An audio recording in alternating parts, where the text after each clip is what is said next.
శ్రీ గురుభ్యో నమః. ద్వాదశ జ్యోతిర్లింగముల ఆవిర్భావము, వాటి మహాత్మ్యం గురించి తెలుసుకుందాము.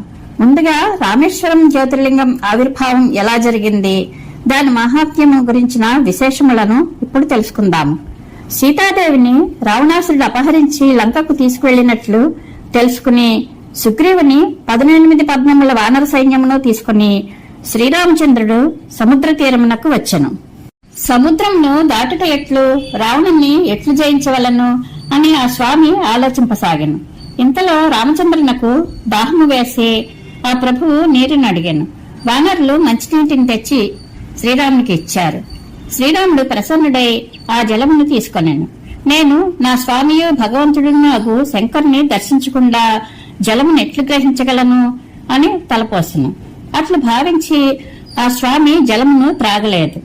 జలమును అచటనే ఉంచి రఘునందనుడు పార్థివ పూజ చేసెను. ఆవాహనాది షోడశోపచారములను సమర్పించి మిగుల భక్తితో శివుని అర్చించెను. ప్రణామములు, దివ్య స్తోత్రముల ద్వారా ప్రయత్నపూర్వకముగా శంకరుని సంతోషపరిచి భక్తిభావముతో ఆ స్వామిని ప్రార్థించెను. ఉత్తమ వ్రతపాలకుడవగు ప్రభు, దేవ, మహేశ్వర, మీరు నాకు సహాయము చేయవలను. మీ సహయోగం లేకుండా నా కార్యము సిద్ధించుట మిగుల కఠినతరము. రావణుడు కూడా మీ భక్తుడే. అతడందరికీ సర్వదా దుర్జయుడు. కాని మీ రసగిన వరప్రభావమున అతడు దర్పంతో నిండి ఉన్నాడు. నేను కూడా మీ దాసుడను, సర్వదా మీ అధీనమున ఉందును. సదాశివ, దీనిని గమనించి మీరు నా పక్షమును వహింపవలను. ఇట్లు ప్రార్థించి పదే పదే నమస్కరించి ఆ స్వామి బిగ్గరగా జయశంకర, జయశివ అని పలుకుచూ ఆయనను స్తుతించెను.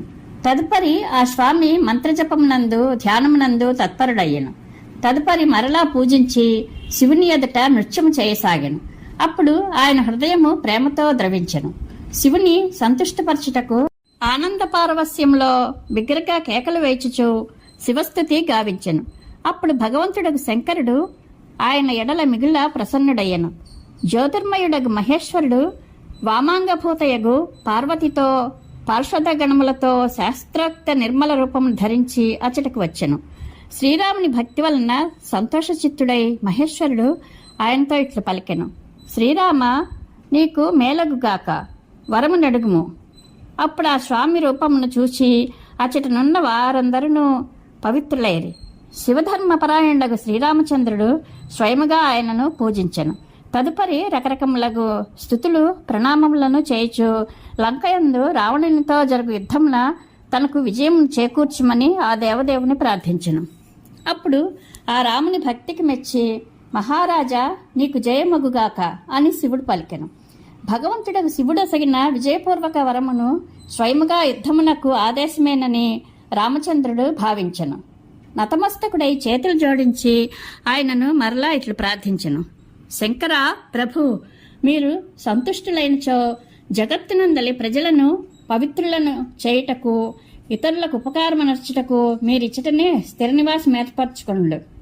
శ్రీరాముడి ఇట్ల పలుకగా భగవంతుడు శివుడు జ్యోతిర్లింగ రూపమున అచట సంస్థితుడయ్యను. ముల్లోకములయందు రామేశ్వరుడని పేరుతో ఆ స్వామి ప్రసిద్ధి చెందెను. ఆ స్వామి ప్రభావము చేత అనాయాసముగా సముద్రమును దాటి లంకకు చేరను. రావణాది రాక్షసులను సంహరించెను. తన ప్రియురాలకు సీతాదేవిని పొందెను. అప్పటి నుండి ఈ భూతలమున రామేశ్వరుని అద్భుత మహిమ అన్ని చోట్ల వ్యాపించెను. భగవంతుడు రామేశ్వరుడు సదా భోగమోక్షములను ప్రసాదించును, భక్తుల కోరికలను తీర్చును. దివ్య గంగాజలముతో రామేశ్వరునకు స్నానమనరించువాడు జీవన్ముక్తుడే. అట్టివాడు ఈ లోకమున దేవదుర్లభమగు సమస్త భోగములను అనుభవించి చివరకు ఉత్తమ జ్ఞానమును పొంది నిశ్చితముగా కైవల్య మోక్షమును పొందును. ఇట్లు మీకు భగవంతుడగు శివుని రామేశ్వర నామ దివ్య జ్యోతిర్లింగమును వర్ణించి తెలిపితిని అని నందీశ్వరుడు ఋషులతో పలికెను.